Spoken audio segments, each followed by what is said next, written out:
Hola, buenas tardes a todos. Soy Carlos Caram. Bienvenidos al cuarto foro virtual de cátedras innovadoras y a la Comisión 9, Planificación de la Práctica Pedagógica. El foro de cátedras forma parte de la Semana Internacional de Diseño, que este año ofrece 2.000 contenidos y 160 comisiones en vivo completamente gratuitos, a los que se accede inscribiéndose en www.palermo.edu/semana. En esta ocasión nos acompañan y van a ser nuestros expositores Solange Diez, Anaí Louro, Ana Mahón Clark, Cintia Mariscal, Santiago Podestá, Jimena Toledo, Marcelo Torres y Laura Balopi. Y la idea es que todos tengan unos 10 minutos para dar su exposición, sin interrupciones, por supuesto. Van a tener en ese momento el micrófono y la cámara disponibles. Solamente el que expone tiene el micrófono y la cámara abierta. Luego de los 10 minutos, cuando terminan, pasamos al siguiente. Yo les voy a indicar a través del chat cuando falte un minuto para que vayan cerrando, para no interrumpirlo con mi voz.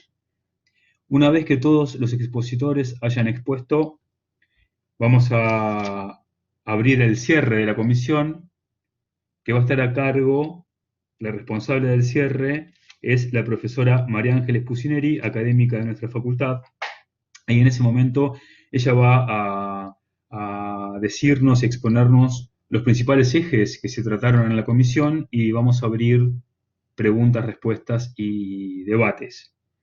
Si quieren ir haciendo preguntas en el chat, María Ángeles las va a copiar y las responderemos al final. Esta comisión está siendo grabada, todas las grabaciones están disponibles en la web a partir del 17 de agosto. Bueno, si no tienen ninguna duda acerca del desarrollo, comenzamos. Vamos a darle la palabra a Solange Diez, que nos va a exponer cuando la educación llega a los centennials. Hola, Solange.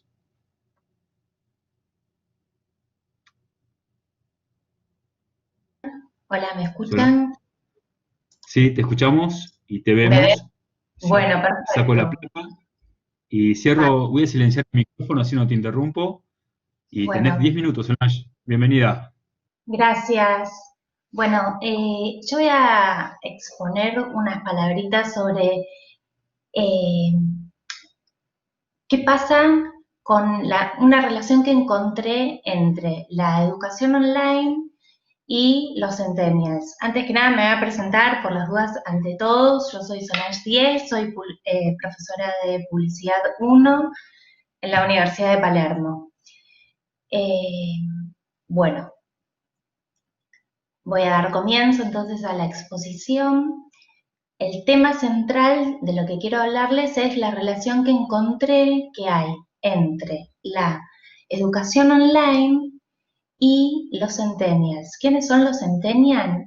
Los estudiantes o la nueva generación de estudiantes que estamos recibiendo en la universidad. Son chicos de 20 años o menos me parece fundamental que los tengamos en cuenta, cómo son sus costumbres, cuáles son sus hábitos y características en particular, porque nos va a servir para tratar de planificar mejores clases en este contexto, ¿no? El primer punto creo que es fundamental y de mi experiencia en este primer cuatrimestre es el escenario que nos atraviesa con el COVID-19 hizo que la tecnología absorbiese todas las esferas de la vida, ¿no? De todas las personas. Pero esa irrupción, principalmente en la educación, me parece que puso a la luz muchos principios pedagógicos a la hora de enseñarles a los estudiantes.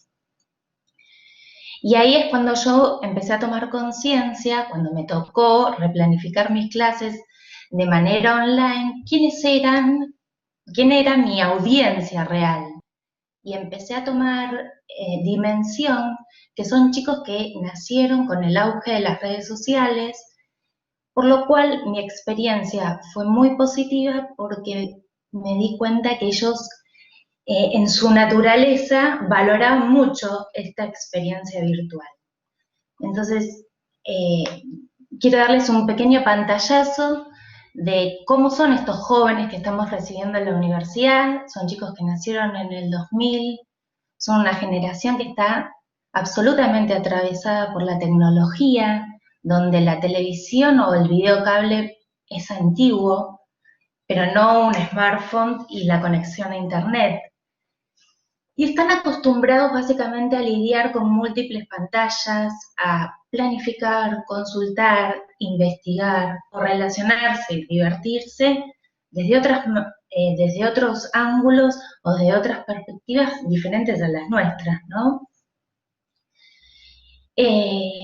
Pero hubo un punto clave para mí en este repensar de mis prácticas con respecto a estos jóvenes, y tiene que ver con que son chicos muy autodidactas.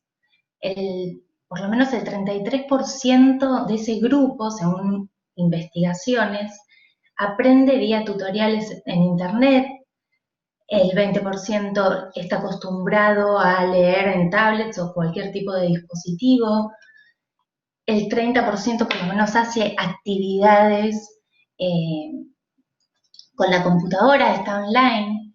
Y ellos básicamente nacieron en una cultura que es la de you it yourself, o sea, hacerlo vos mismo, y están acostumbrados a solucionar los problemas y necesidades de manera personal. Y esto me pareció básico, porque no es difícil imaginar que para ellos la educación, tal como la conocemos nosotros, sea antigua, porque todo está en definitiva online. Y lo que no entienden lo buscan en Google o en YouTube, ¿no? Esos me parecieron determinantes fundamentales. Y también que son chicos que están acostumbrados a pasar 3 horas por lo menos al día frente a una pantalla haciendo trabajos o tareas laborales online. Por lo tanto, era de entender que para ellos podía ser más eh, familiar este aprendizaje que tuvimos que adaptarnos, ¿no? A ver, en síntesis, creo que estos chicos que estamos recibiendo en la universidad es una generación de chicos emprendedores, al igual que la anterior, pero mucho más autodidactas, que están acostumbrados a las multitareas, a trabajar con muchos dispositivos, a aprender vía tutoriales, y me parece que es de esperar, como docentes, que gran parte del aprendizaje de ellos también se empiece a producir fuera del aula. Y ese es el punto más importante y para mí de la reflexión. El aprendizaje no solo se va a empezar a producir dentro del aula, sino que excede ese espacio. Mi experiencia en esta etapa me pareció que era esencial, especialmente con este grupo de chicos, o sea, indispensable el trabajo por proyectos. Me parece que era la clave para educar a distancia. Sin un trabajo por proyecto no hubiese sido posible corroborar el conocimiento para mí, porque los chicos lograron ser protagonistas mientras hacían y porque tuvieron muchas consultas y en esas consultas, ese feedback que iban teniendo conmigo, yo sentí que ahí pude corroborar el saber o si había algún tema que no estaba demasiado claro. Otro de los puntos que logré o quiero destacar de esta experiencia que tuve es que mi rol como profesora o como docente se transformó más que nada en el de facilitador de una experiencia, ¿no? Porque los chicos tenían organizado su material, sabían o tenían los condicionamientos de las tareas que debían hacer, el proyecto que debían entregar, y yo sentí que estaba para asistirlos y acompañarlos. Otro de los puntos clave fue que implicó un grado mucho mayor de personalización y demanda, eh, porque si bien los chicos tenían autonomía para acceder a, a los apuntes, y si bien las clases fueron siempre sincrónicas, yo sentí que ellos necesitaban estar más en contacto conmigo en las plataformas que tiene la universidad, por ejemplo, o el chat, de pronto hizo que ellos puedan sacarse muchas dudas en el momento y sea una de las cosas que más valoraron para que no los trabe en su hacer y me pareció fundamental eso. Y por último, o sea, también esencial para la educación a distancia, que también tiene que ver con los valores y las cosas que ellos, las herramientas que ellos están familiarizados, es emplear videos, podcasts, audios para transmitir el conocimiento o aclaraciones por un audio. Eh, bueno, a ver, en síntesis, para no excederme, creo que lo esencial que me deja esta experiencia es que tanto el aprendizaje formal como el informal y el no formal es todo uno y también creo que la educación, tanto presencial como virtual, es una. Me parece que cuando pase la pandemia deberíamos pensar en una educación que combine justamente ambas metodologías, porque los chicos están cómodos en muchos aspectos y hay muchas habilidades que son aptas para desarrollarlas vía online o vía tecnología. Sin embargo, pienso que las clases presenciales siguen siendo importantes para desarrollar habilidades más blandas del ser humano, donde uno capaz que sí necesita el vínculo o estar cerca de la persona que es tu líder como para tratar de aprender.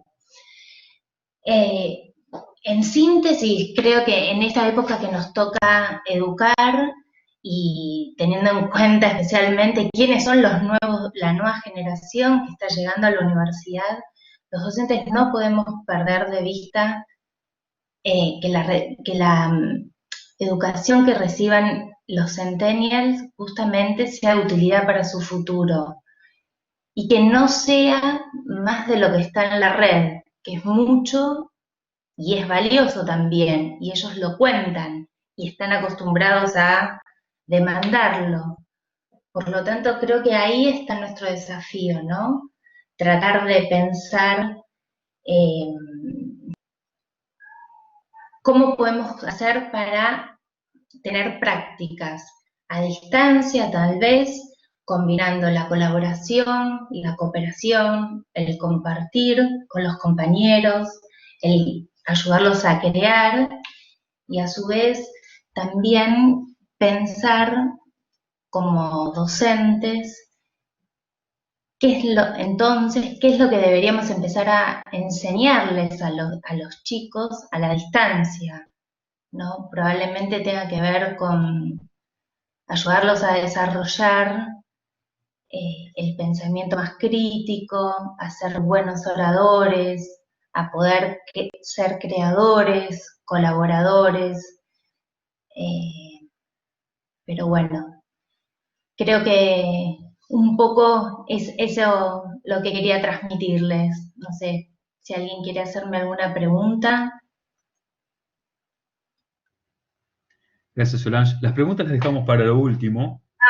Perfecto. Así nos organizamos bien. Muy interesante tu charla, me gustó el enfoque.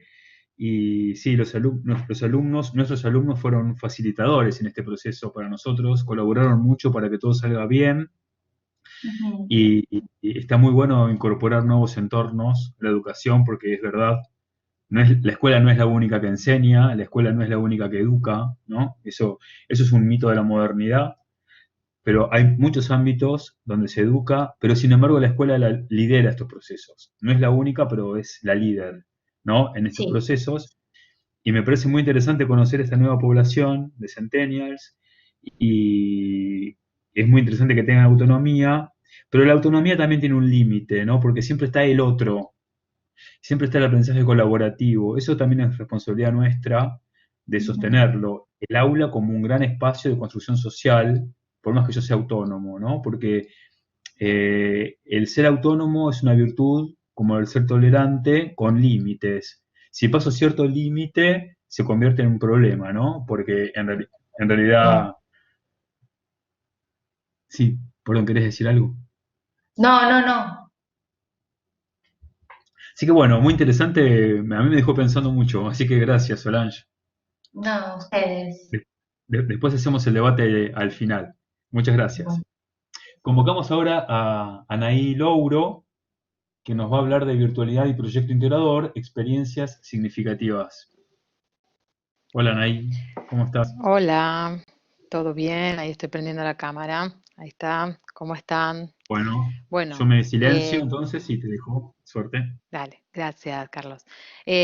Bueno, les cuento, mi nombre es Anaí Louro, soy licenciada en publicidad. Dentro de la Facultad de Diseño y Comunicación en Palermo doy la cátedra de Publicidad 1, al igual que Solange.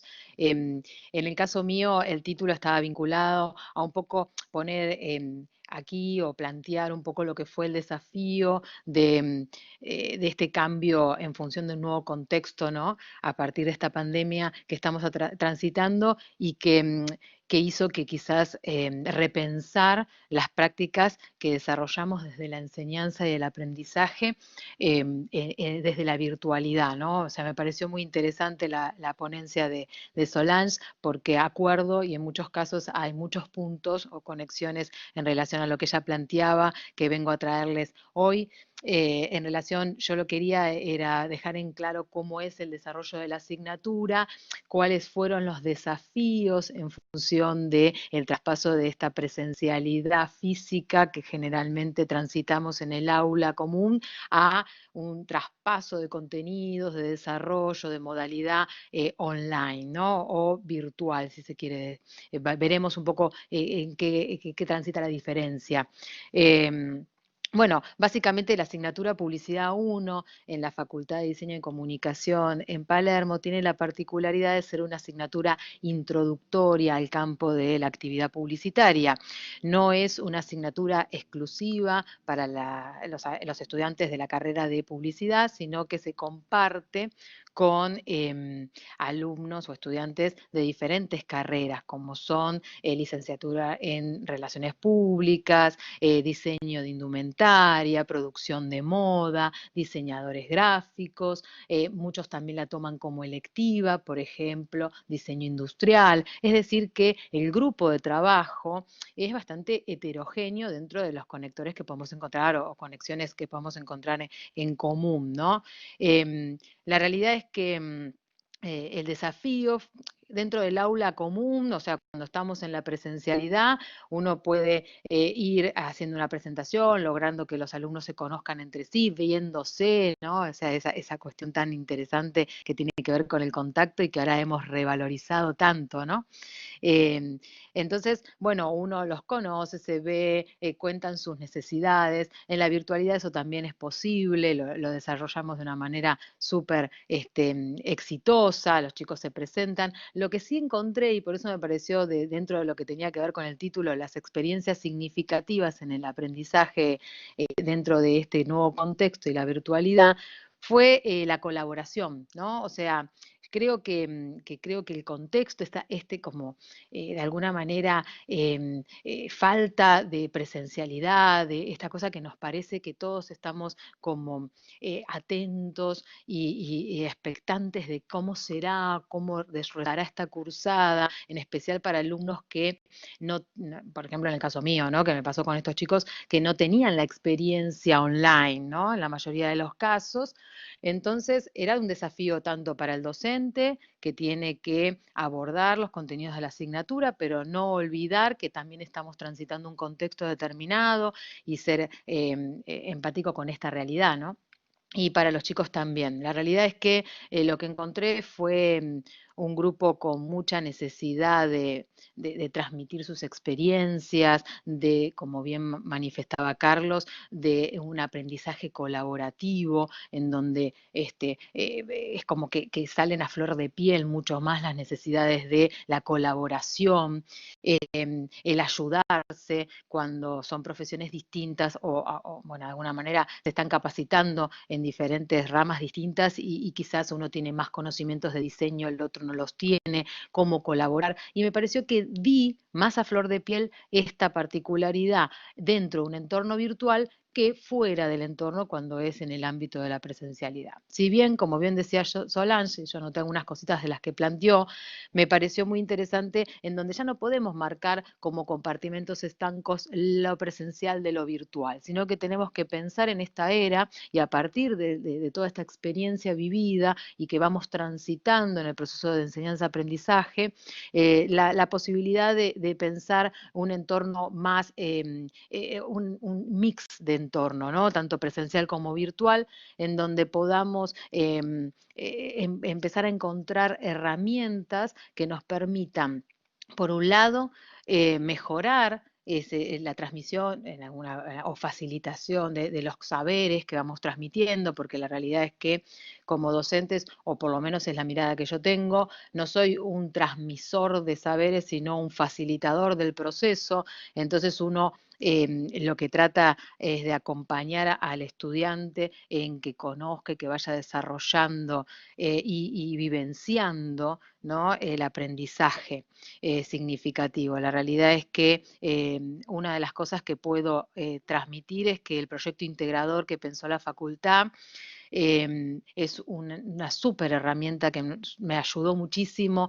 en la transformación de los saberes desde una manera presencial a la virtualidad, porque yo les cuento que en lo que tiene que ver con la presencialidad, la particularidad que yo desarrollaba mucho trabajo en grupo, y íbamos incorporando los conocimientos de la asignatura, que son obviamente introductorios al campo de la publicidad, de una manera casi todos grupales y como trabajos prácticos, en donde uno iba viendo los saberes y iba incorporándolos a partir de pequeñas prácticas bien marcado como teórico-práctico.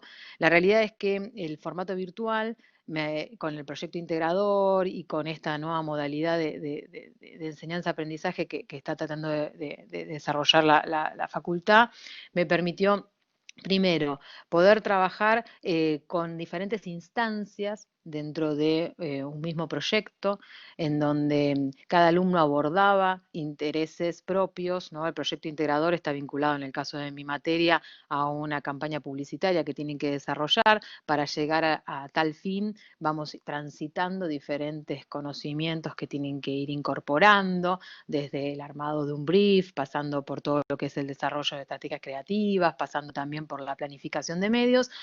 Y la realidad es que el trabajo lo desarrollan de manera individual, si podríamos decir que es un trabajo individual, porque cada uno presenta su proyecto en base a su interés personal y los saberes propios de su asignatura. Pero la realidad es que en este proceso de enseñanza-aprendizaje que fuimos desarrollando clase a clase, en donde una de las cosas que creo que tienen que ver con estas experiencias significativas, que valoró mucho el alumno, es el tema de el contacto sincrónico, ¿sí? Porque sí tenía 2 alumnos que habían estado experimentando la modalidad online netamente, en donde no tienen ese acercamiento sincrónico, entonces aparece esta autogestión por parte del alumno, eh, en donde tiene que, bueno, poner mucho, no cualquier alumno está preparado, o cualquier estudiante está preparado para autogestionar su propio aprendizaje. En muchos casos es complejo, si bien puedes tener muy bien preparados los materiales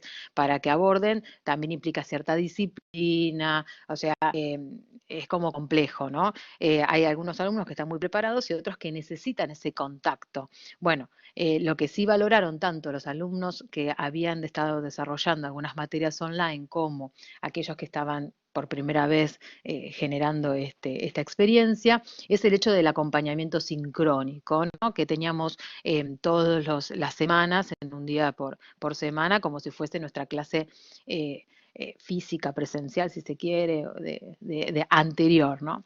Y la realidad es que lo que sintieron es ese acompañamiento que no tiene que ver con, de alguna manera, darle la clase teórica y tenerlos un rato con ellos, estar un rato con ellos, sino poder ver qué pasó en la semana, cómo fueron abordando los diferentes materiales que uno les va facilitando, cómo fueron abordando esos materiales con el desarrollo del desafío que era volcarlos al proyecto integrador.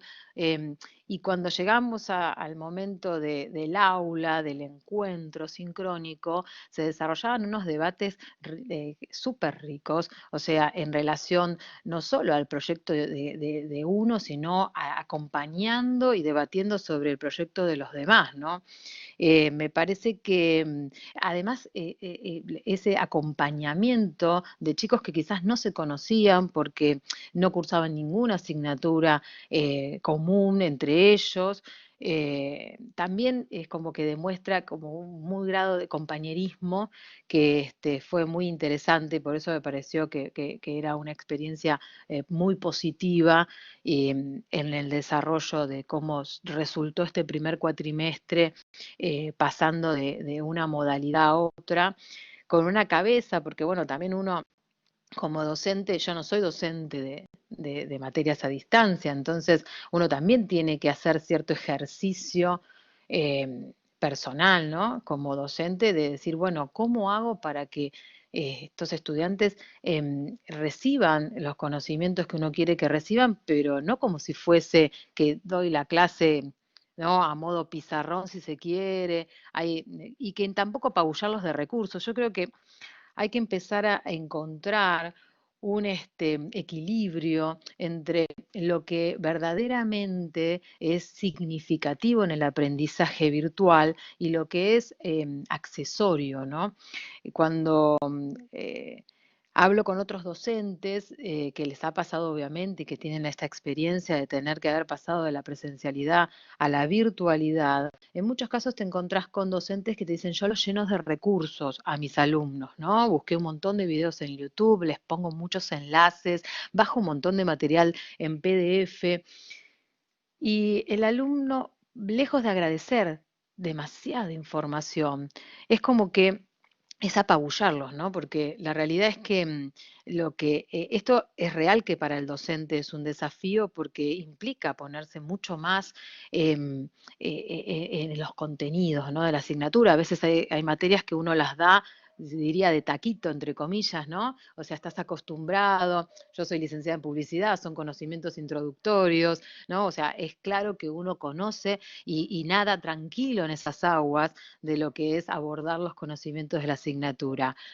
Pero el cambio de formato implicó también ponerse a repensar esos contenidos, a reelaborar, ¿no? Los materiales, a ver si realmente estaban actualizados, ¿no? Que en muchos casos me sirvió para eso, para reactualizar muchos de los ejemplos y cosas que les transmite a los chicos y que quizás, claro, en la presencialidad uno va con un pendrive caminando por la vida, pone ejemplos, sirven para representar y demás, pero claro, en la virtualidad uno se puede poner a repensarlo y decir, bueno, no, pará, este ejemplo vamos a cambiarlo. Hay ejemplos y ejemplos, o sea, nosotros estamos transitando desde la publicidad varios cambios y repensar la práctica publicitaria también en cuanto a romper con paradigmas, en cuanto a estereotipos que veníamos trabajando en tiempos atrás. Entonces, hay como muchos replanteos, ¿no?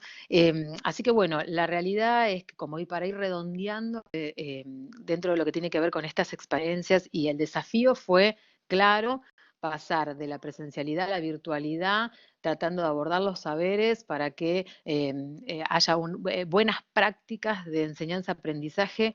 La realidad es que me llevo como logro potenciamos el compromiso por parte de los alumnos, pero también por parte del docente. Repensar los contenidos que vamos desarrollando, pensar que ya no va a existir en un futuro lo que es virtual de lo que es presencial, sino que tenemos que repensar nuestra actividad como un mix de ambos y pensar en recursos que sean verdaderamente significativos. No es apabullar al alumno con un montón de recursos online porque eso no es dar virtual, sino que de alguna manera tratar de trabajar sobre los recursos, menos es más, menos recursos, pero que sean como más contundentes, y esos los alumnos los van a agradecer. Y básicamente no solo la autogestión viene por parte del alumno, sino también por parte del docente, para regular sus tiempos, para organizar una asignatura que en muchos casos son 3 horas de dictado de clases. La práctica desde lo presencial, uno suple con determinadas cosas esos espacios o baches, en la virtualidad queda como mucho más expuesto, entonces es importante trabajar con buenos recursos. Eso creo que es como bueno, nada, la experiencia y significativa que dejó este primer cuatrimestre en esta modalidad, ¿no? No sé si, yo creo que ya estaríamos bien en tiempo, ¿no, Carlos? Sí, ya estamos, ya Bueno, perfecto, estamos. entonces, Bueno, muy gracias, bien. Anaí. Muy No, interesante por favor. tu mirada con respecto a la colaboración, a la interacción de los modelos, a los entornos, al trabajo con proyectos, la sincronía de las clases, al uso de las fuentes bibliográficas y los recursos, ¿no? Eso es más o menos Exacto. lo que son los puntos de reflexión que está bueno para luego retomar en el cierre. Muchas Dale, gracias, perfecto. muy No, por amable. favor. Seas muy bien. Convocamos a Ana Mahón Clark, que nos va a hablar de la construcción de un marco teórico a través de la pantalla. Hola, Ana. Hola, ¿cómo están? Estoy Muy bien, conectando el ¿vos? video. Muy bien. Bueno, me voy presentando Vos- hasta que se conecta el video. Acá está, ¿no? Bien. Y ya te digo, a ver, todavía no. La conexión está medio. Ahí está, Ahora ya sí. estás. Ahí Yo, está. yo cierro mi micrófono, así te dejo tus 10 minutos. Bárbaro, gracias. Bueno, soy docente de la asignatura Seminario Integración 1. El título de mi propuesta, como decía Carlos, es la construcción de un marco teórico a través de la pantalla.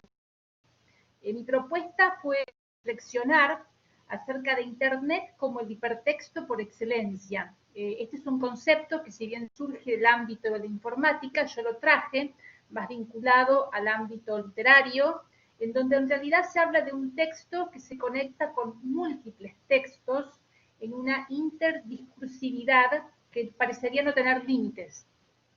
Me interesó desde sus posibilidades educativas en la instancia de construcción de un marco teórico, en el contexto de una investigación. Parto de dos interrogantes, de dos grandes preguntas. ¿Cómo construir un marco teórico a través de Internet concebido como un hipertexto? Y el otro interrogante es, ¿qué herramientas debería poseer un investigador, un alumno, a la hora de iniciar un recorrido por la intrincada red de conocimientos que es Internet? Toda esta propuesta está anclada, como lo comentaba, en el marco de Seminario de Integración 1, donde los alumnos construyen el 25% de su proyecto de graduación. Entonces, cuando se llega a la instancia de un marco teórico, el alumno ya ha hecho el planteamiento del problema, ha construido un estado de la cuestión, pero llega el momento de elaborar algo que se percibe como el gran argumento teórico. Entonces, la idea en esta etapa de construcción de esta perspectiva teórica es pensarlo como un argumento, es decir, como un gran enunciado que me tiene que servir a mí como investigador para poder sustentar y defender una posición, una tesis adoptada en relación con un tema. Entonces, está mirado todo desde la perspectiva de teorías de la argumentación, por supuesto junto con metodología de la investigación. El alumno parte, como cualquier otro investigador, yo a partir de ahora hablo siempre del investigador, del planteo de un interrogante, de una pregunta de investigación, de una pregunta problema. Esta pregunta de investigación, en cualquier marco de investigación, se tiene que contestar en dos planos, en un plano teórico y en un plano empírico. En lo que compete al plano teórico, la respuesta que va a arrojar va a ser en un plano de las teorías que ese investigador convoca, rastrea, indaga, siempre tema de investigación, con su objeto de estudio como centro, pero desde ahí las múltiples miradas de diferentes disciplinas pueden servir, por supuesto, para poder contestar en algún momento su interrogante desde el plano teórico.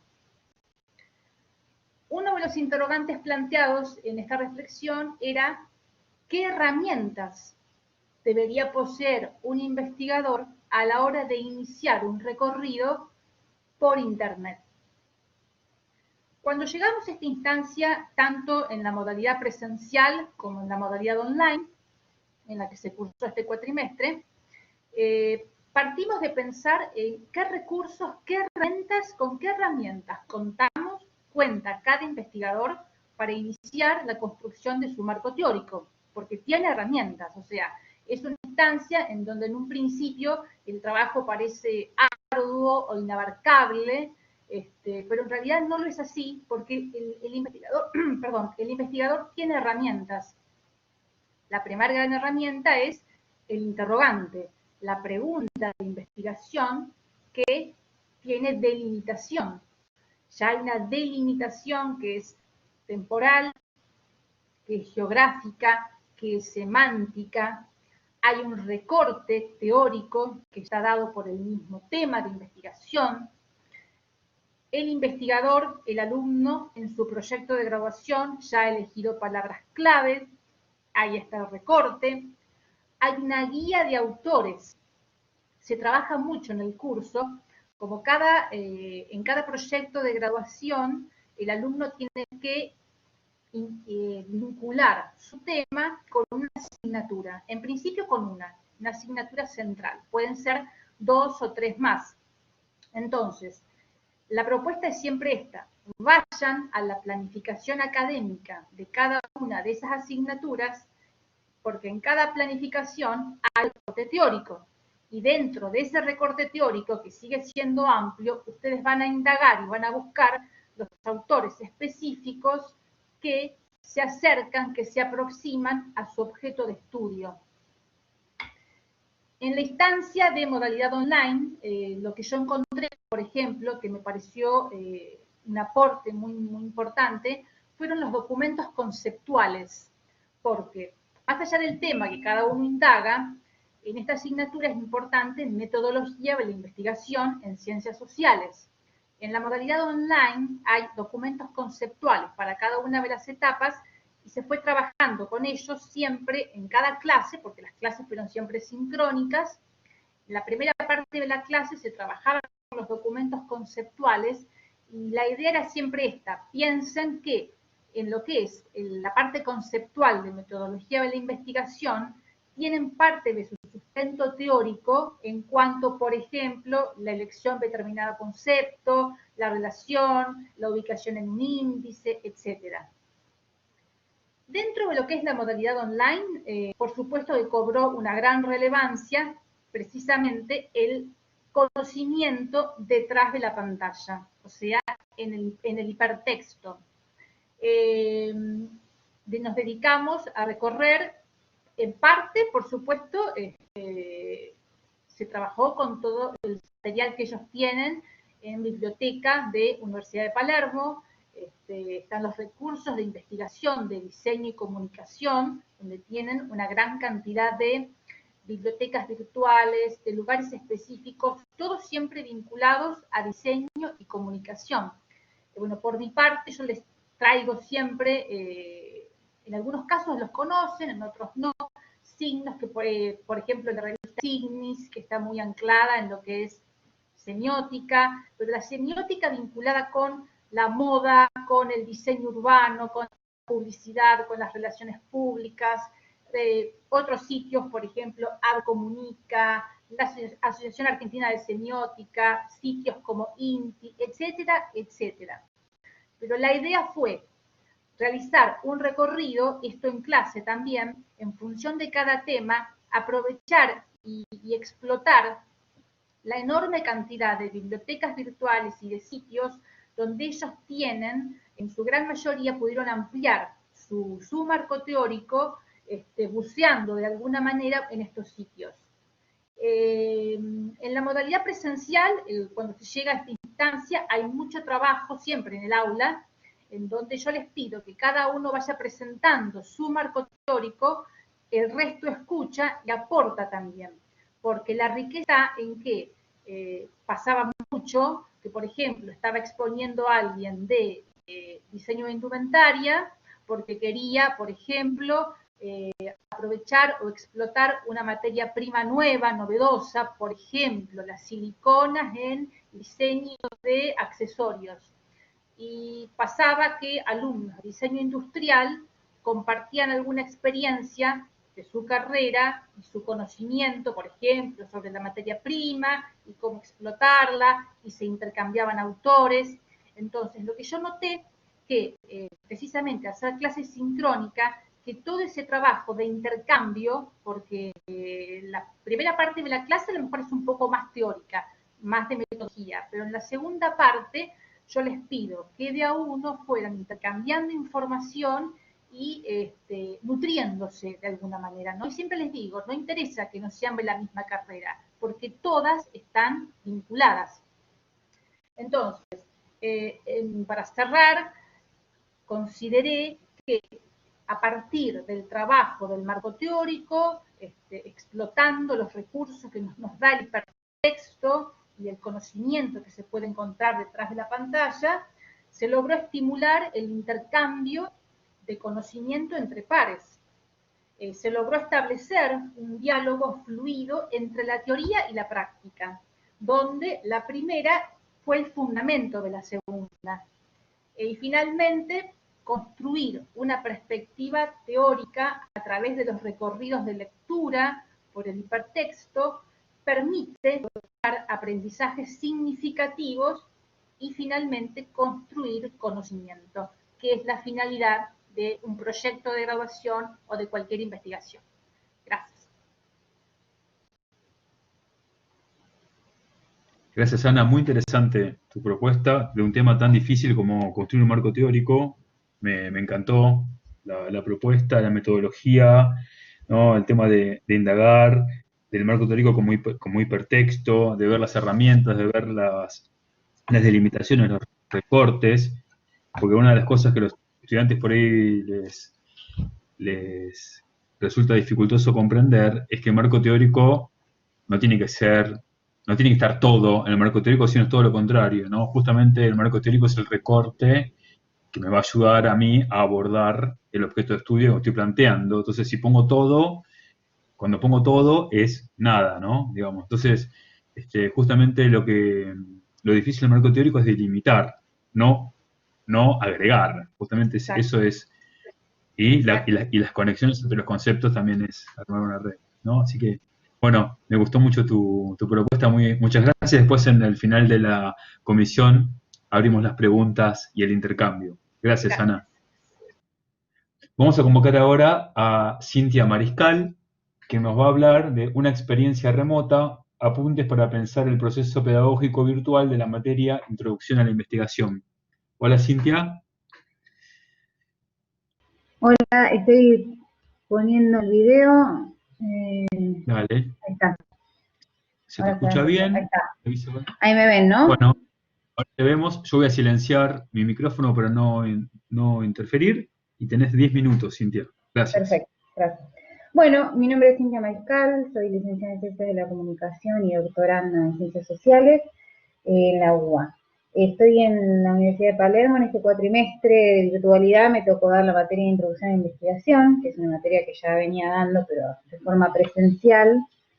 Y bueno, quizá para inaugurar un poco la reflexión que yo les traigo de esta experiencia remota, que es la virtualidad en cierto modo, porque supone otra forma de hacer uso del cuerpo y del espacio, novedosa en cierto modo, y que transforma la relación con el otro, y que es una transformación radical en la medida en que es la relación con el otro, el medio a partir del cual se produce el proceso de enseñanza-aprendizaje. Para iniciar eso me gustaría como introducir un poquito cuál es el perfil del estudiante y de la materia en particular, porque creo que teniendo en cuenta estos dos elementos, uno también puede un poco sopesar los desafíos a los que, bueno, cada docente tiene que enfrentarse. No es lo mismo dar cualquier materia, digamos. En particular, el perfil de nuestros estudiantes de introducción a investigación es un estudiante que recién sale de la escuela, que es su primer cuatrimestre, en general tienen 18 años, algunos un poco más, pero en general son de las primeras materias que se dan. Y eso hace como primer obstáculo, si uno lo quiere ver desde el punto de vista negativo, que el estudiante no tenga construido, en términos burgueses, un hábitus universitario. ¿Por qué? Porque básicamente nunca fue a la universidad. Entonces, para muchos estudiantes, el inicio de las clases universitarias se hizo de forma virtual, lo cual me parece que es muy distinto a lo que es la experiencia de la virtualidad de un estudiante que ya está acostumbrado a ir a la universidad, que la conoce, que son sus pasillos, sus aulas, la dinámica de una clase presencial, digo. Me parece que en ese punto, iniciar las clases en la universidad, con ese momento instituyente, que es el primer día de clases universitario, de forma virtual, me parece que es algo a tener en cuenta, ¿sí? Y esto me parece importante también porque en la medida en que se va construyendo este hábitus universitario, uno puede decir que se empiezan a generar las disposiciones que le permiten al estudiante manejar los recursos, saber cómo manejarse en la universidad, en las clases, el contacto con los compañeros, la dinámica de trabajo, manejar los materiales de otra forma. Digo, todas esas disposiciones que en muchos casos se fueron gestando en el trabajo presencial y que se exportaron a la virtualidad, me parece que en este momento nos encontramos con un desafío mayor porque eso no estaba construido. Entonces había que construir o empezar a construir este hábitus en un contexto muy distinto. Eso por un lado. Por otro lado, la propia materia, la introducción a la investigación, es una materia que más allá del contenido que uno pueda dar, lo más difícil de la materia es que propone una nueva forma de pensar. Los estudiantes hasta ahora podrían estar haciendo trabajos en escuelas sobre temáticas en particular, pero lo que se está tratando de introducir a cómo se investiga en ciencias sociales y cómo se investiga desde un punto de vista científico. Entonces, la forma de pensar, de construir un problema de investigación es muy distinta de lo que ellos posiblemente venían haciendo antes. Y eso también genera un desafío a la hora de no estar en contacto con los estudiantes. Y me refiero a no estar en contacto con los estudiantes porque me parece que tenemos que tomar nota de que más allá de los beneficios de la virtualización, que sin ir más lejos nos ha permitido continuar con las clases en un contexto y que efectivamente hay que pensar cuáles son sus beneficios, ¿sí? Y cuáles son sus aportes a la presencialidad una vez que esto pase. Es cierto también que yo en este momento no le estoy hablando de un conjunto de personas. Mi experiencia es estar a una computadora. No tengo contacto visual con ustedes y, digamos, eso me parece que modifica mucho mi propio discurso. ¿Sí? Mi propio discurso también se va gestando, anticipando lo que ustedes pueden estar pensando, simplemente a partir del sentido que están percibiendo desde su propia gestualidad y su corporalidad. Toda esa dimensión de la comunicación se ve como obturada, sobre todo por los dispositivos tecnológicos con los que contamos. La plataforma Blackboard, en general, bueno, favorece la posibilidad de cámaras y audios, pero pasa que ahora somos, no sé, 38 personas. Si todos ponemos nuestras cámaras y audios, posiblemente tengamos inconvenientes técnicos. Eso sucedió en todas las clases. Por un lado, entonces, hay limitaciones tecnológicas que impiden ese tipo de comunicación que nos acerquen más a una forma de uso del cuerpo, más que nos permita tomar nota de qué es lo que está pasando del otro lado y adecuar nuestro discurso en función de esas gestualidades y de esas formas del sentido a través del cuerpo. Pero también hay limitaciones subjetivas, ¿sí? Porque yo, digamos, estando posibilitada el uso de las cámaras y los micrófonos, muchos estudiantes aún no los utilizaban. Y ya no es que no los utilizaban por una cuestión enteramente ligada a la limitación técnica, sino porque la virtualidad también transforma y corre los límites entre lo público y lo privado. Me parece que ahí hay algo de la intromisión de la vida pública en la vida privada que llama a un conjunto de emociones, entre ellos puede ser la vergüenza, por ejemplo, impiden el mostrarse en cámara, ¿sí? La cámara siempre es amedrentadora, es preciso estar acostumbrado a hablar en cámara, y siempre uno está mostrando un poco de su hogar. Digo, me parece que también dispositivos o plataformas, por ejemplo, la plataforma Zoom, genera un conjunto de medios, como ser, por ejemplo, los filtros, ¿sí? Que lo que hacen es borrar el aspecto privado de eso que se muestra, ¿sí? Yo borro el fondo de mi casa, y lo que hago es mostrarme únicamente yo, como tratando de salvaguardar, si uno lo quisiera pensar o leer en esta clave, salvaguardar algo de esa privacidad que se ve vulnerada en este caso. Entonces me parece que tanto el estudiante como los desafíos de la propia materia, como estas limitaciones técnicas y subjetivas del uso tecnológico, complejizaron el desarrollo de la materia, tal como por lo menos yo he sentido que lo podía llegar a dar la dinámica de la presencialidad. Y una de las cosas que a mí me genera dudas, sobre todo cuando de lo que trata, insisto, es de incentivar una modalidad nueva de pensamiento, que es lo que me parece uno de los objetivos de esta materia. Cuando se trata de incentivar una forma nueva de pensar, es muy difícil convertirse simplemente en un facilitador de contenidos. Y es muy difícil convertir a la enseñanza en un conjunto de tutoriales. Parece que hay que hacer un esfuerzo suplementario del que es preciso. En este punto, yo simplemente quiero dejar sentada una pregunta, que hasta qué punto la virtualidad no termina fomentando dimensión enciclopédica de la enseñanza, en donde el docente da y el alumno escucha, ¿sí? Y ese alumno ni siquiera tiene carne y hueso, es alguien conectado. No sabes en qué estado de conexión está, si está prestando atención, si está interesado, sino porque esa corporalidad está virtualizada también. Entonces yo veo un emoticón o veo a lo sumo una fotito y con suerte los conozco una vez que prenden la cámara porque se animan a hacerlo. Entonces me parece que sí, quizás soy de las más pesimistas de todas las exposiciones, pero sí me parece que tenemos que tener cuidado de no enamorarnos de una tecnología, ¿sí? Y evitar tanto una visión tecnofóbica como una visión tecnofílica, y tratar de tener un pensamiento crítico de cuáles son las ventajas y desventajas, y en todo caso cómo producir esa mixtura, que me parece que es un poco el balance de este encuentro, por lo menos hasta ahora, entre lo virtual y lo presencial, ¿sí? Pero para eso es necesario dar cuenta de la especificidad de las materias, de la especificidad de los estudiantes, y en todo caso de las limitaciones, que es un poco lo que yo quise hacer en mi exposición. Bueno, no sé, creo que se me cortó la cámara a mitad de camino. Hola, sí, se cortó la cámara porque tenías poca señal, pero te escuchamos todo, Cintia, ¿eh? Ah, bueno, listo, creo que estoy en tiempo, ¿verdad?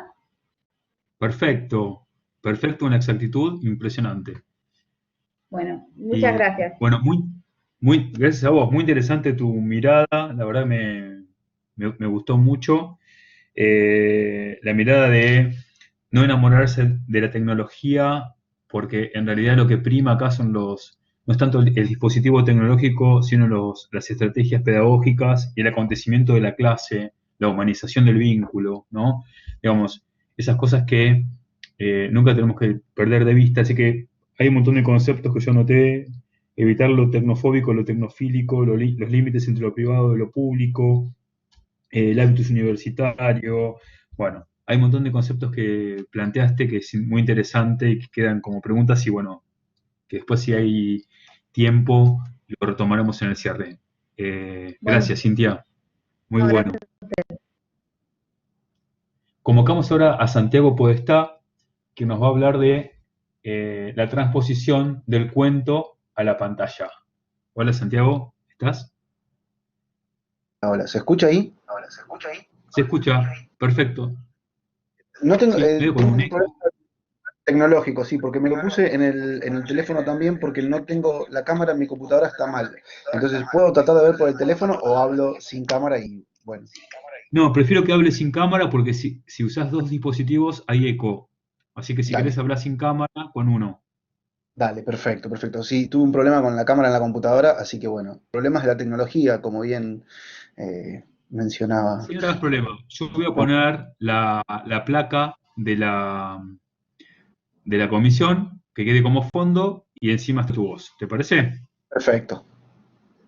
Bueno, Bueno, comienzo. cuando quieras. Dale, ¿qué tal? Bueno, ante todos, ¿qué tal? Mucho gusto. Mi nombre es Santiago Podestá. Soy diseñador de imagen y sonido, egresado de la UBA, y soy productor audiovisual y director también. También soy profe en la Universidad de Palermo ya hace varios años y doy las materias de producción de televisión de en segundo y en quinto nivel, y también doy taller de creación, introducción al discurso audiovisual. Bueno, varias materias siempre relacionadas a la producción y al discurso audiovisual. Y en este caso voy a traer un tema que había preparado en su momento para antes de la virtualidad y decidí mantenerlo porque justamente era el,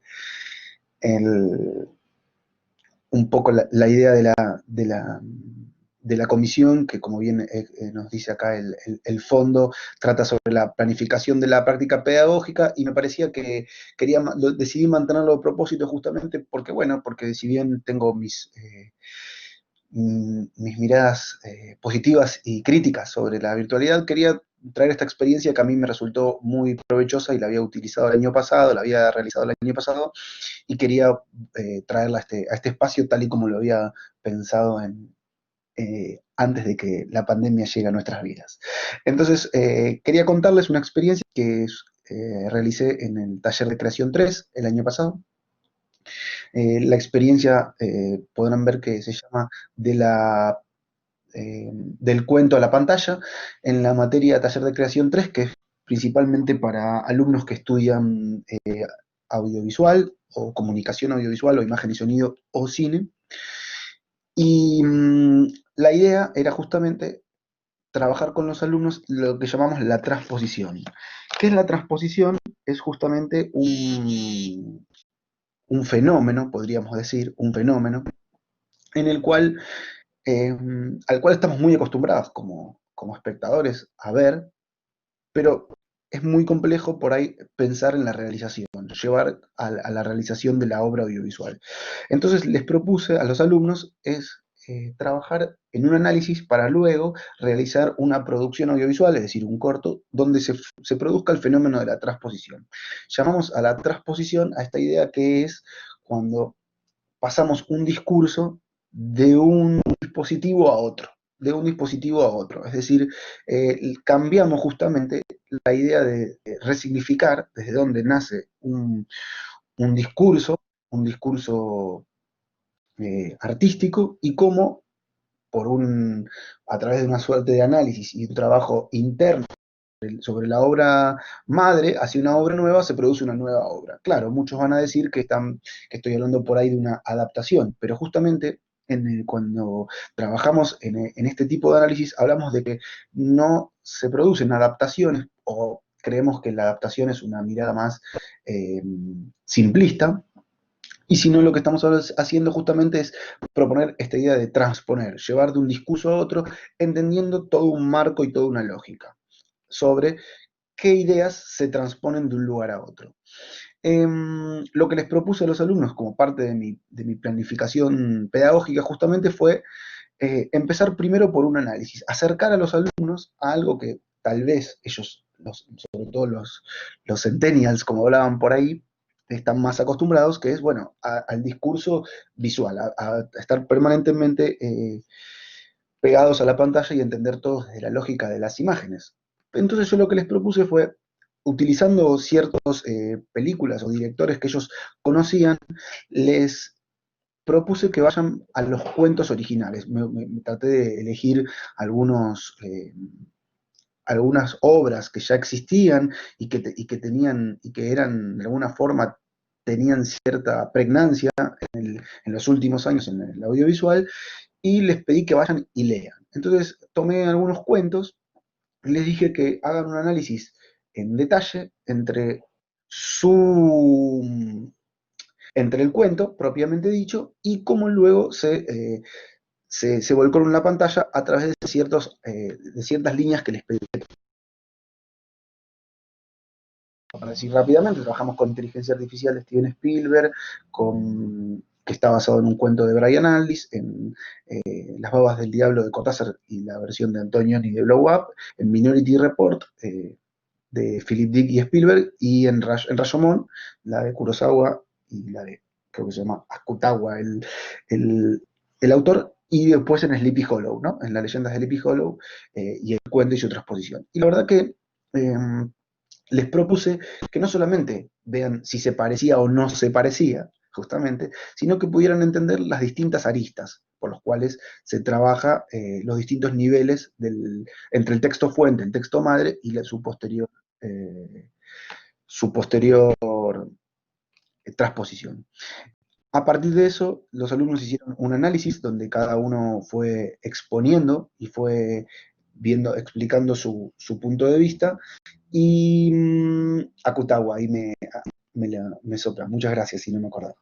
Y entonces a partir de eso, cada alumno fue teniendo como una mirada en profundidad, es decir, entendiendo que a veces la transposición tenía que ver con la cuestión ambiental, que no era solamente una traducción exclusiva, que también podía ser, incluso podía confrontar una transposición en su mirada ideológica, discursiva, podía solamente tomar algunos puntos nucleares, podía mantener algunos conceptos ideológicos y otros cambiarlos rotundamente, podía discutir con ese texto fuente, e incluso podía darle un contexto totalmente distinto.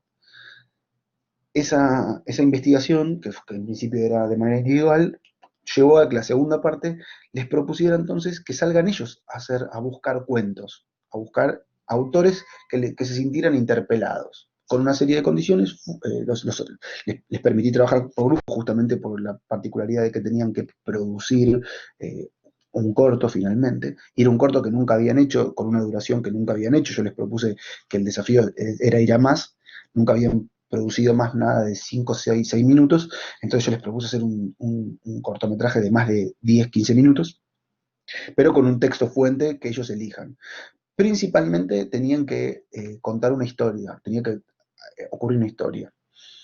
Y bueno, lo que pasó ahí fue que la segunda mitad del cuatrimestre trabajamos en forma pormenorizada, analizando los proyectos y después viendo cómo cada uno transponía. Y fue muy interesante porque lo que me devolvieron, cuando muchas veces hablamos de que los docentes escuchamos en muchos encuentros como que no leen, no se terminan de interesar por la literatura, o no saben cómo vincularse con el lenguaje escrito.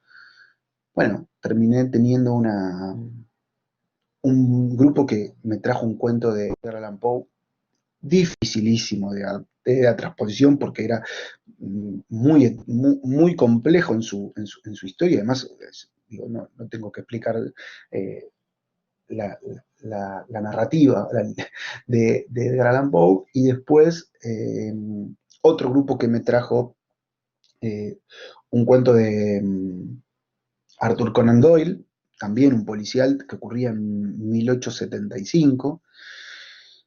Y otro grupo que trajo un cuento de... ahí se me olvidó. De Stephen King, ahí está, de Stephen King. Entonces eran cuentos muy disímiles. Y sin embargo, todos los grupos, trabajándolo mucho, ¿no? Algunos mantuvieron la función nuclear, es decir, tomaron de base la estructura, pero pudieron reinterpretarla a su actualidad. De hecho, el caso más paradigmático, bueno, los tres fueron muy interesantes. El de Arthur Conan Doyle era una historia que sucedía, como les contaba, en ese contexto, bien en la época victoriana, en una casa muy, muy grande, y los personajes se mezclaban un poco, y era alrededor de un robo, y lo adaptaron todo a las nuevas tecnologías, con el robo de información y el robo y el intercambio de información digital, con los recursos que por supuesto podían acceder. terminó siendo una experiencia muy gratificante para los y las alumnas. Y lo mismo, bueno, con el caso de Edgar Allan Poe, eh, también era muy barroco su escritura y lograron trabajar, consiguieron una iglesia enorme donde sucedía la mayor de la acción, y trabajaron mucho en el punto de vista, que era algo que yo les pedí que pudieran indagar. Y el caso de Stephen King, para terminar un poco, también fue muy fructífero porque dieron vuelta la historia y encontraron otro sentido a lo que el autor supuestamente para ella contando. Es decir, cada uno logró hacer un análisis que nació desde el abordaje al análisis literario y llevarlo a la pantalla con una mirada totalmente distinta.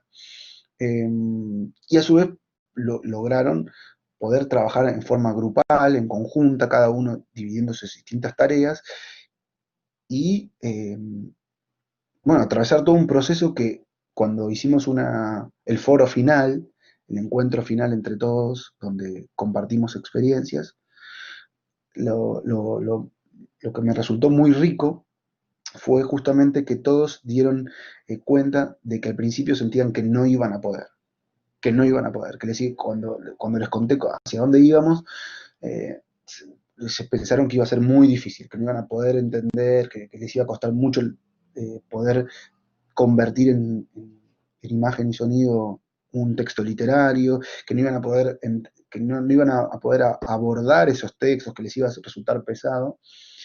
Por lo tanto, cuando llegamos al final y ellos vieron sus trabajos y compartimos, hicieron un análisis y una evolución entre los alumnos que eran espectadores de los trabajos de los demás, fue muy gratificante y salió una evolución muy linda en relación a esa premisa, ¿no? De que finalmente pudieron y que no estaban tan lejanos y que cuando había un acompañamiento sobre entender los textos, entender la literatura desde otra mirada y bueno, mi función acompañando cada uno de esos textos, se dieron cuenta que era mucho más cercano. Y ahí, bueno, eso abrió obviamente justo al debate sobre la cantidad de consumo audiovisual que está basado en literatura y cómo era, etcétera, y cómo funciona. Pero creo que lo más gratificante en esta planificación de la práctica pedagógica fue haberles propuesto desde el inicio cuál era el camino a trazar durante toda la cursada y posteriormente que los alumnos hayan podido vincularse con eso y hayan podido ver que ese camino que estaba planificado estaba pensado de una manera al cual ellos pudieran acceder y finalmente pudieran haber realizado un aprendizaje significativo, ¿no? Citando a Ausubel. Entonces, me parecía que era muy importante traerlo porque creo que cuando trabajamos en esta idea del plan a largo plazo, y por ahí muchas veces los alumnos no sienten un poco eh, que es complicado de llegar, es difícil o no van a poder, bueno, la idea de ir marcando los pasos, pero mostrarles el mapa completo también de antemano y asegurarles que si siguen en nuestro barco o con nuestra guía vamos a llegar, es una manera también de lograr, creo, mayores aprendizajes por parte de los alumnos porque logran entender bueno, que es posible, y eso los acerca obviamente a nuevos conocimientos. Así que me parecía muy interesante eso, traerlo a este espacio. No sé si tengo algo más de tiempo, Carlos, me parece que hablé bastante. Ya estamos, Santiago, sí, estamos un poquito, pero muy bien, muy interesante tu experiencia, tu estrategia, el abordaje de la interacción de los lenguajes, la transposición, y la verdad que fue un desafío para los estudiantes, un proyecto con una escala acorde con el nivel en la que estamos, así que la verdad muy interesante la propuesta interlenguajes que presentaste. Así que bueno, muchas gracias, Santiago. Gracias. Convocamos a Jimena Toledo, que nos va a hablar de las materias proyectuales en la virtualidad. Hola, Jimena.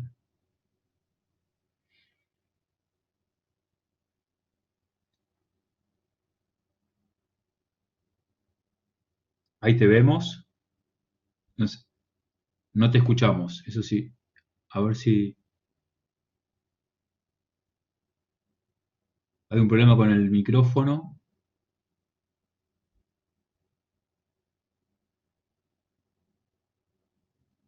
Está abierto el micrófono, pero no hay sonido. Es como que si estuviera, como que si le faltara volumen.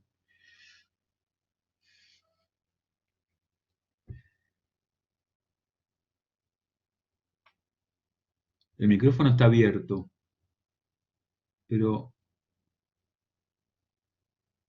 ¿querés probarlo y convoco a otro expositor? ¿Te parece? Porque veo que tenés poca señal también, quizás sea eso, que está como, pero no es tan poca. Bueno, lo probamos y después me avisás.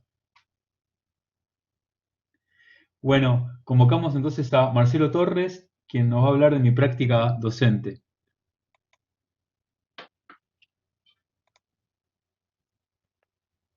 Bueno, ¿se escucha ahí bien, Carlos? ¿Se escucha así? ¿Vas a usar Perfecto, cámara? bueno. ¿Está puesta la cámara? A ver, compartir video ahí. Ahí está. ¿Está ahí la cámara? Ahora sí. Perfecto, y te Perfecto. vemos y te escuchamos. Tenés 10 minutos, Bueno, Marce. gracias. Perfecto. Bueno, acá voy a compartir un poco una experiencia docente que tuve en el primer semestre en 3 universidades, en el cual, bueno, en este primer semestre estas 3 universidades nos hicieron un poco repensar, como bien decía Anaí en su momento, repensar los contenidos, pero también, como bien decía Cintia, tomar nota de lo que pasa del otro lado, ver, observar dificultades tecnológicas y como así también, bueno, de esta experiencia abordar un pensamiento crítico, ¿no? Yo creo que la organización didáctica llevada a cabo por cada institución, eh, por lo menos a mí me condicionó en cuanto a la relación de enseñanza y aprendizaje. Eh, la verdad tuve la suerte de que en cada institución, cada universidad, nos brindaron cursos para aprender plataformas, educación a distancia, bueno, Blackboard Collaborate, Kahoot, Moodle, Zoom, Google Classroom, Google Meet, Mentimeter, bueno, un montón de recursos, además de papers, tips, pasos para dar clases sincrónicas, cómo se da educación a distancia. Bueno, la verdad que fue una experiencia muy enriquecedora, que la verdad en un momento pensé, bueno, recibo de máster educación a distancia. Sin embargo, en la cursada, con cada universidad, una pregunta que me fui haciendo es, ¿y el estudiante? ¿Cómo se siente el estudiante? ¿Qué dispositivos utilizan los supuestamente millennials? ¿Qué tiempo dispone para su uso propio? Entonces, se me ocurrió al final de la cursada, de los 6 cursos que doy en las 3 universidades, con un total de 40 estudiantes, hacer una encuesta. Y desde el punto de vista docente, la verdad, me sentí muy cómodo porque, bueno, obviamente ellos me comentaban que el contenido fue muy positivo, una rápida adaptación de parte del docente a las diferentes plataformas, un empleo diverso de las estrategias de enseñanzas, simulación, práctica, estudios de casos, exposiciones, bueno. Pero acá es lo que me interesa y es el pensamiento crítico, ¿no? El problema es que todos los cursos y papers que nos brindaron las universidades se centraron mucho en la acción docente. Y acá creo que no se tuvo mucho en cuenta 2 aspectos fundamentales, que fue el contexto y el estudiante. Clara Romero habla de la educación tiempo. Y el tiempo, la educación, conjuga un tiempo y me parece que las horas clases son muy importantes en este caso.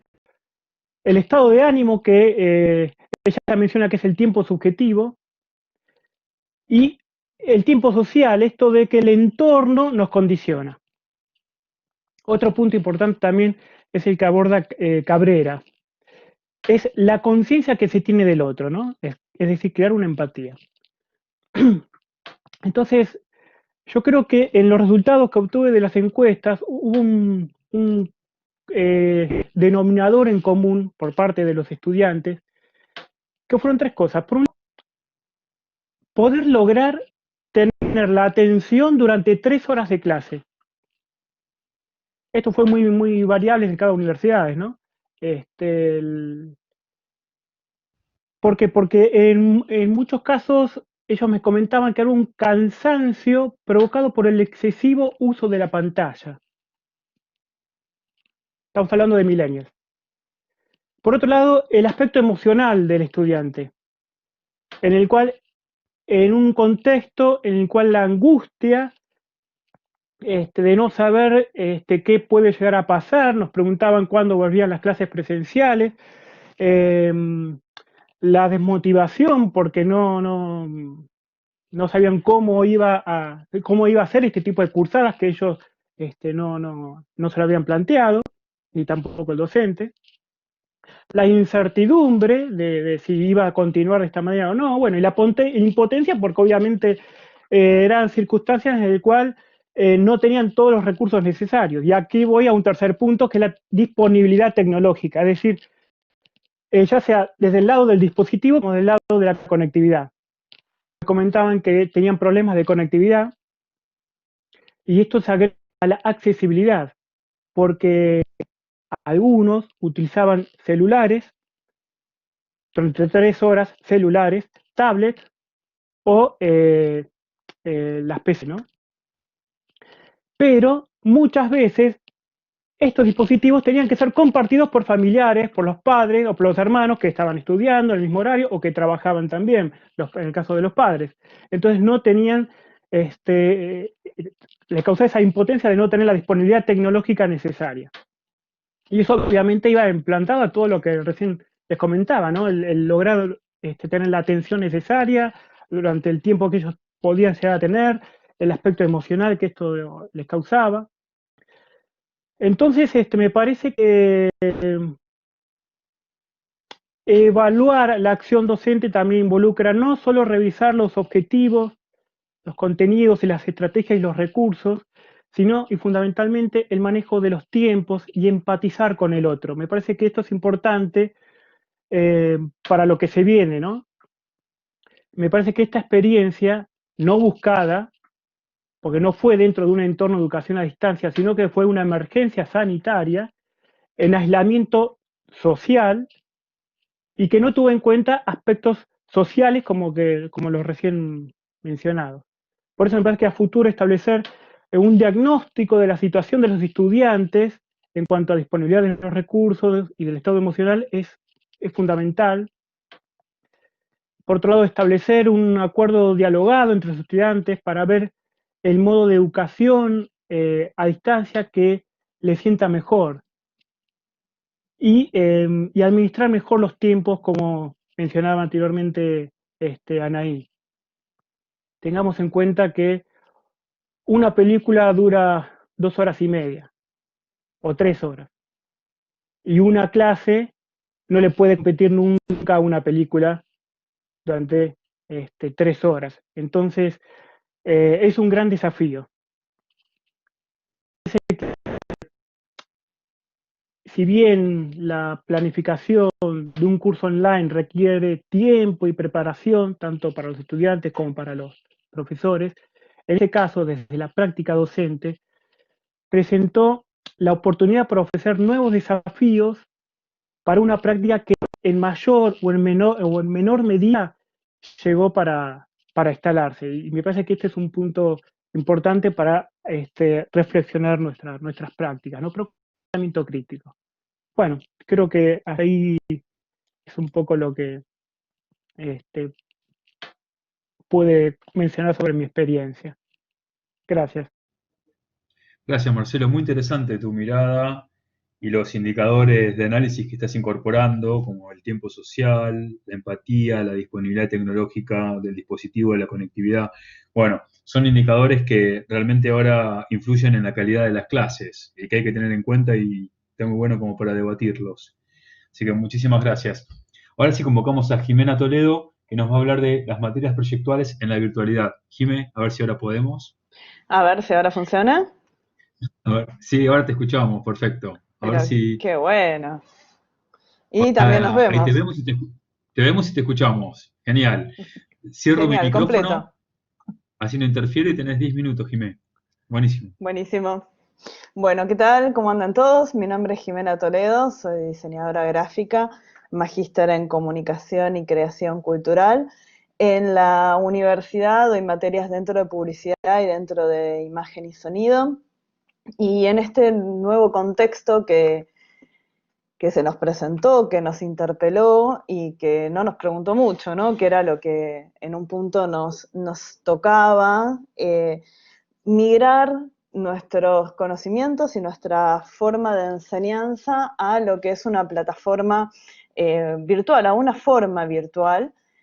Empecé a reflexionar un poco esto, ¿no? Nosotros, tanto yo como supongo que todos ustedes también, hemos aprendido nuestras disciplinas que son proyectuales, o sea, están vinculadas al hacer, al proyectar nuestras ideas y construirlas en diferentes áreas, no sé, desde una gráfica hasta un producto, hasta una película, o bueno, el área que le toque a cada uno de los que estemos acá con nuestras disciplinas proyectuales. Las hemos aprendido a presencialidad, nunca se nos ocurrió cambiarlas a otro formato, y esta nueva realidad nos invitaba a esto, a un nuevo desafío. Yo a la vez tengo una materia virtual, entonces, bueno, para mí el desafío era doble. Yo pensé que había tomado un desafío, que era dar la materia de introducción al lenguaje visual en forma virtual, y de repente tenía dos, ¿no? Adaptar todos los contenidos de una de las materias de imagen y sonido a una instancia virtual, y la de trabajar con material virtual en la materia que ya estaba diseñada para eso. O sea, tenía un material diseñado con el que iba a trabajar, su forma, su evaluación, su armado, sus teóricas y demás, y un material a diseñar. Así que para mí fue muy interesante esas dos instancias, esos dos contrapuntos. Me ayudó mucho tener ya una materia de base en un punto diseñada para algo virtual, para empezar a ver esto un poco que decían, ¿no? Que creo que todos fueron diciendo. Cambiamos espacios, cambiamos tiempos, cambiamos relaciones, por tanto, la enseñanza y el aprendizaje de lo que es proyectual, que todos sabemos que implica poner bastante el cuerpo en un punto, ¿no? El alumno, sobre todo el alumno ingresante, como eran en mi caso, no comprende todavía esto del hacer, rehacer, corregir, volver a corregir, manejarse para generar un producto.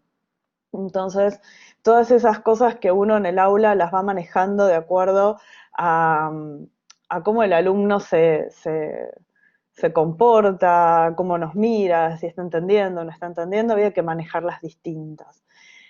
Un poco yo en el escrito que había presentado como antesala de esta charla, planteaba si realmente el proceso proyectual cambiaba en algo, o el proceso proyectual seguía siendo igual en la apariencia, donde de repente el alumno sigue siendo el mismo, ¿sí? Sigue teniendo su oficio de alumno. Nosotros, nuestro de docente, eso no cambia, cambia nuestra forma de percibir esas instancias.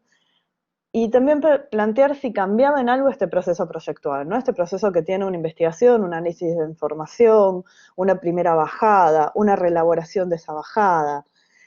Si cambiaba en algo la investigación hace millones de años, no sé si millones, pero por lo menos 15, 20, que en su mayoría se hace en forma online.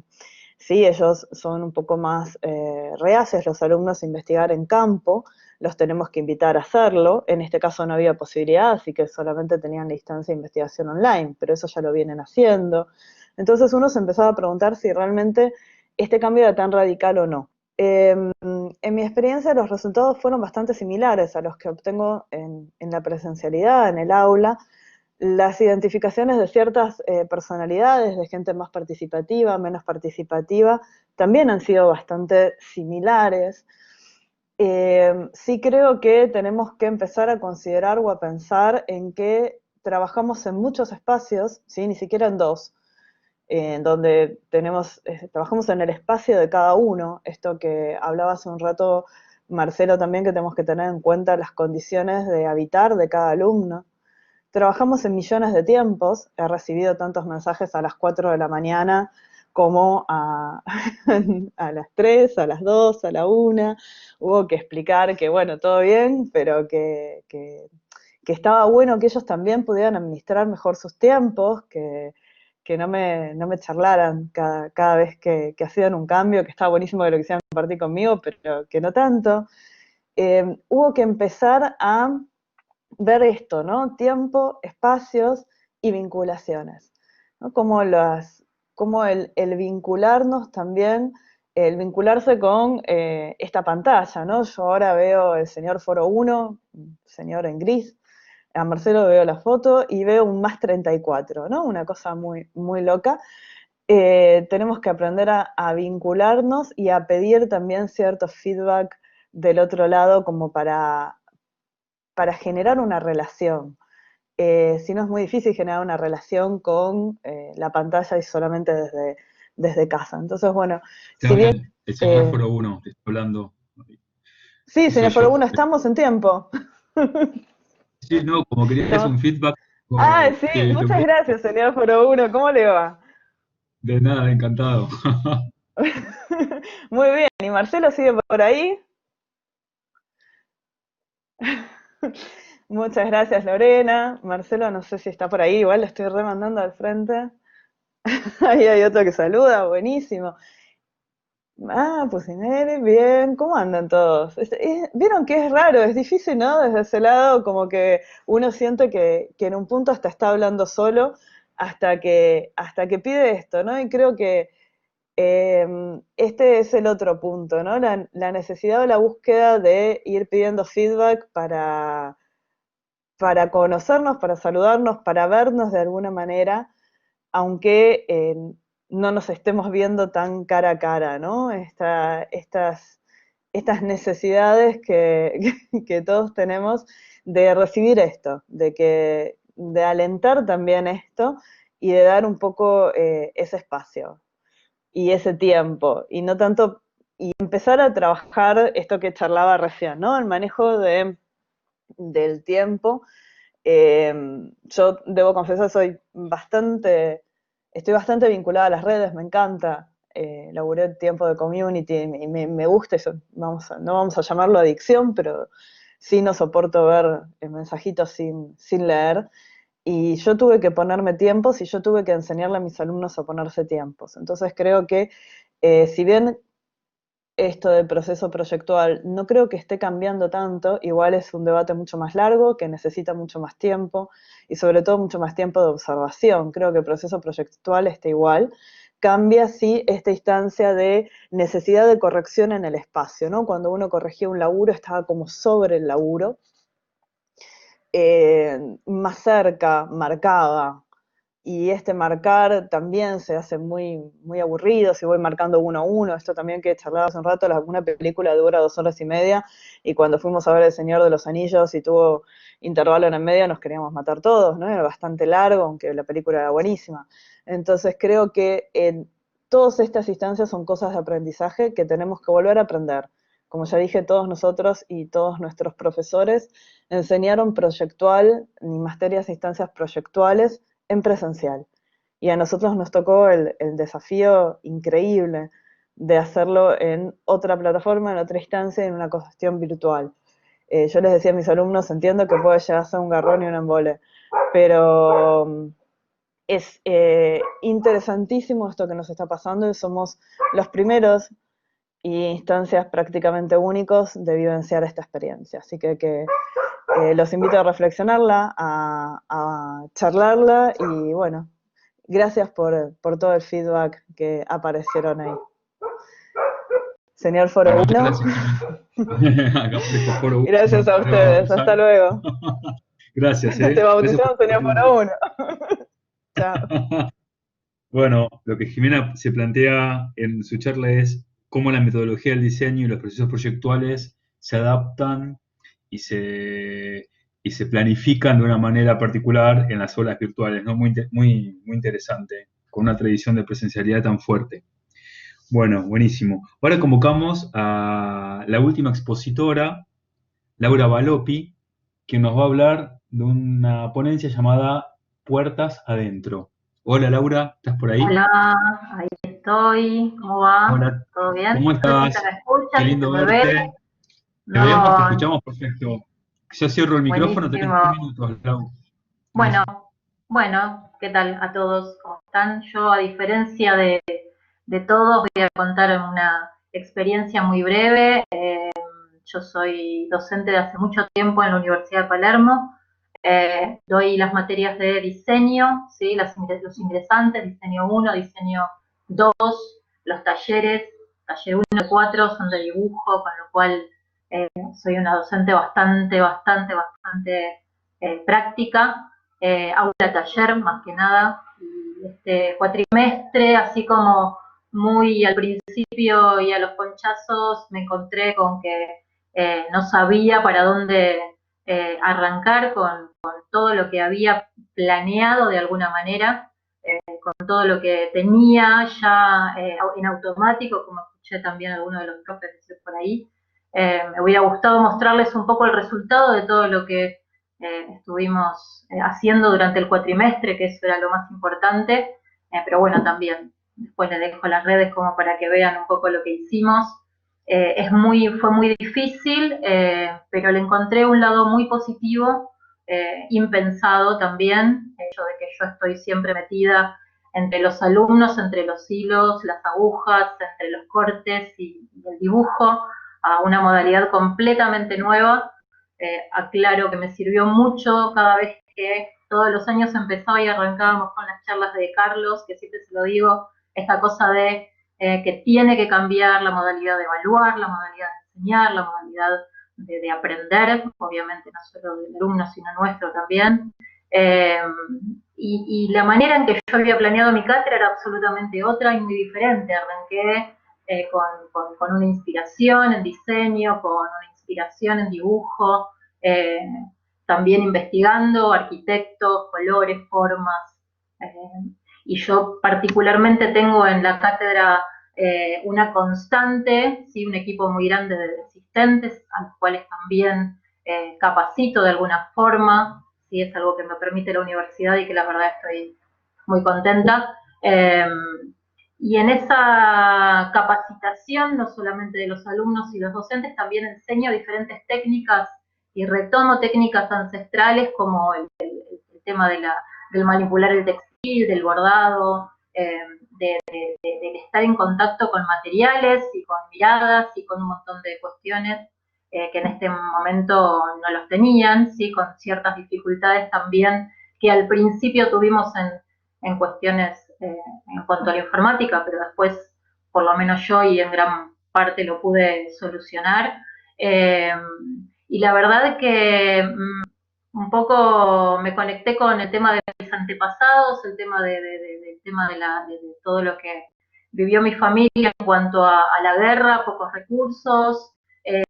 Siempre me contaron de chica cómo funcionó todo eso y la verdad es que en este momento me sirvió un montón para transmitirlo, para trasladarlos.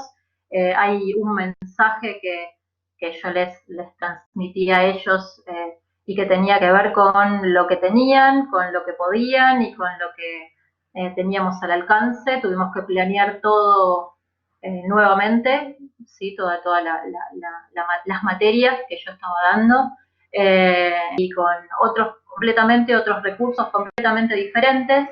Entonces hicimos un listado, ¿sí? En cada caso de lo que teníamos, de los materiales, de la info. Nos pusimos a trabajar con los alumnos y con los docentes de mi cátedra armando tutoriales para poder explicarles de alguna manera y conectarnos de otro modo, como de alguna forma poder transmitir lo que nosotros hacíamos en vivo y en directo y que nos ayudaba mucho, ¿no? El tema de lo presencial.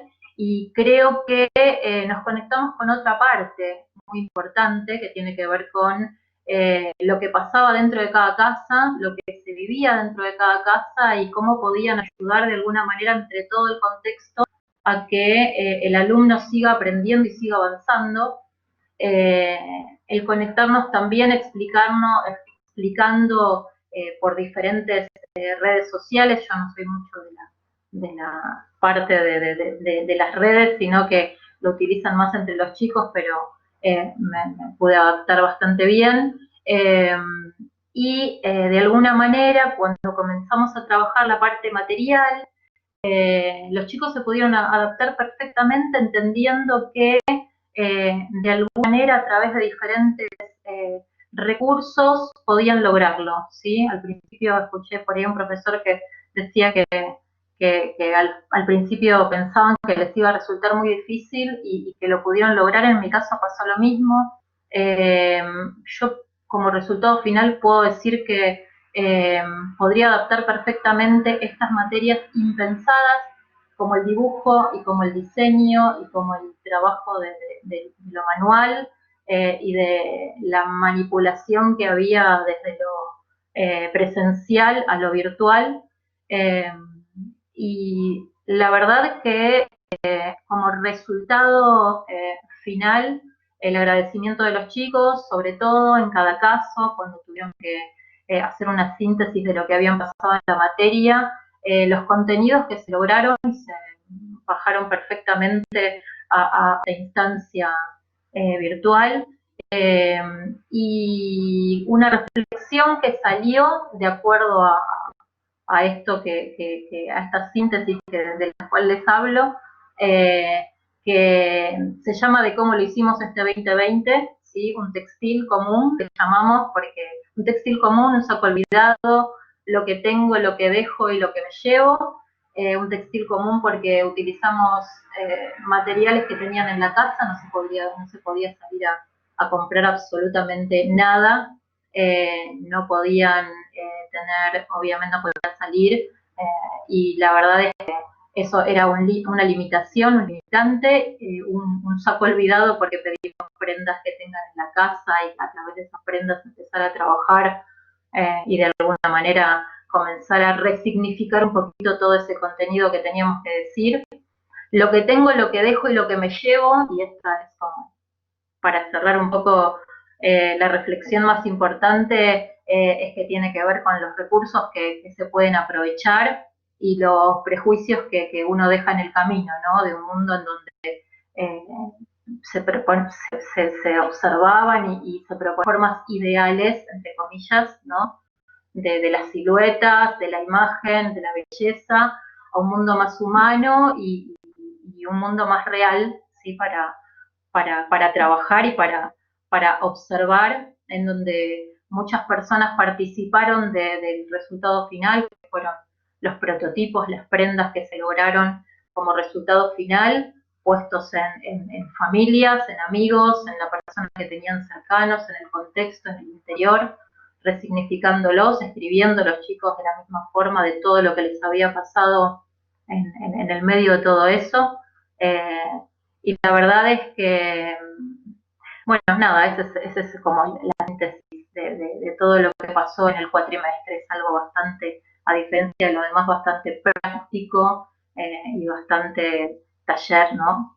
Pero bueno, esa es como la síntesis de lo que quería contar. Me hubiera gustado mostrarles las imágenes que están buenísimas, pero bueno, les escribo en la red ahí en el Instagram para que vean, ¿sí? Y estoy. Bueno, gracias Laura, muchas gracias por todo.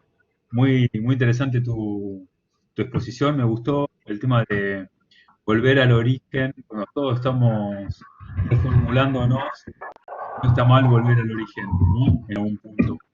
Y eso está muy bueno. Bueno, ahí escribió el Instagram. Bueno, muchísimas gracias Laura, muy, muy, muy interesante. Bueno, ya llegamos al final, al cierre. El cierre va a estar a cargo de María Ángeles Pucineri, académica de la facultad. Hola María, ¿cómo estás? Hola, ¿me escuchas?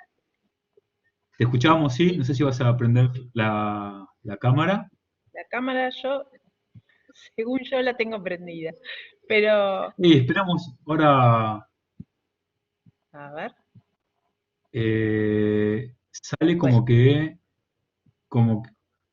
Sale un símbolo acá que no sé qué es.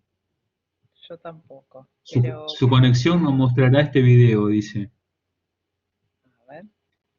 Ahí está, ahora sí te vemos. ¿Ahora sí? Perfecto. Ahora sí. Bueno, Dale, eh, buenísimo. los saludo. Un poquito la reflexión que fui construyendo al escucharlos fue este proceso que hicimos como docentes frente a los alumnos, pero también como docentes frente a nuestra propia práctica, ¿no? Todos hablamos de 3 unidades o 4 que uno tiene presente siempre a la hora de planificar, como fue el espacio en su uso y en su construcción, el tiempo del otro y el tiempo nuestro, la secuencialización de los aprendizajes, esto de poder visualizar la meta y que así como los alumnos creían que no iban a poder llegar cuando uno se los plantea, nosotros cuando nos vimos obligados a pasar a lo virtual también pensamos que no podíamos llegar al final, digamos, esa meta se transformó en algo muy lejano, pero pudimos. Y el vínculo, ¿sí? El vínculo con los otros, el vínculo con la institución, que también hubo que construirlo, para nosotros también fue muy fuerte acompañarlos a ustedes como docentes este cuatrimestre y construir esta universidad sin perder todo lo que tenemos en lo presencial, digamos. Creo que lo pudimos sostener y hacer. Así que fue un desafío y una planificación que hubo que armar en todos los niveles, frente al desafío de lo virtual con los estudiantes, a nosotros mismos, porque ninguno de nosotros, o la mayoría de nosotros, sacando a Jimena, que sí era una docente que estaba haciendo la experiencia ya con alumnos online, todos los demás veníamos dando clases solo en presencial, con lo cual nos vimos como obligados a transformarnos en profesores online o remotos y poder planificar nuestras clases, nuestra participación en la institución y nuestro hacer como docentes. Creo que fue el sacudón más fuerte y creo que lo tuvimos nosotros. Que teníamos una práctica mucho más arraigada y mucho más cómoda, digamos. Este fue el desafío de planificarnos en un lugar incómodo, ¿sí? Pero bueno, escuchando todo y viendo los resultados, digamos, nosotros al participar de los distintos foros y al haberlos acompañados a todos los docentes durante el cuatrimestre, fue viendo todos los resultados, con lo cual tenemos un abanico muy interesante y por eso estos espacios están buenos para compartir, porque uno los pudo ver a todos. Ustedes conocen como solo el pedacito de cada uno, pero nosotros pudimos ver la práctica generalizada y objetivamente fue muy buena y a todos nos ha obligado a repensar todos los conceptos: espacio, tiempo, secuencialización y vínculo, ¿sí? Esa es como mi reflexión.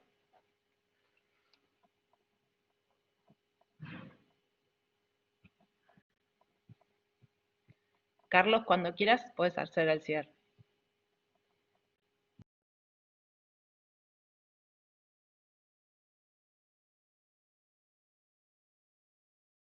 Otros puntos fundamentales para planificar que tenemos que tener en cuenta.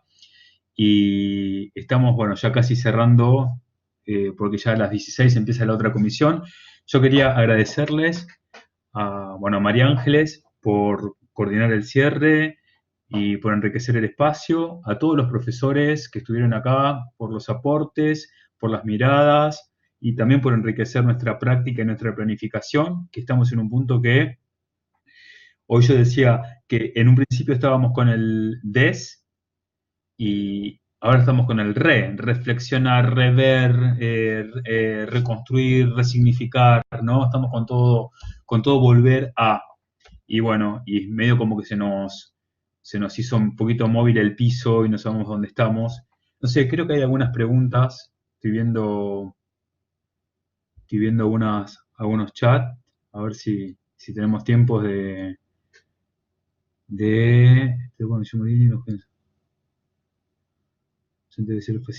bueno, acá se armó un debate con el tema de los centennials. Bueno, ya lamentablemente estamos muy al borde del tiempo como para seguirlo.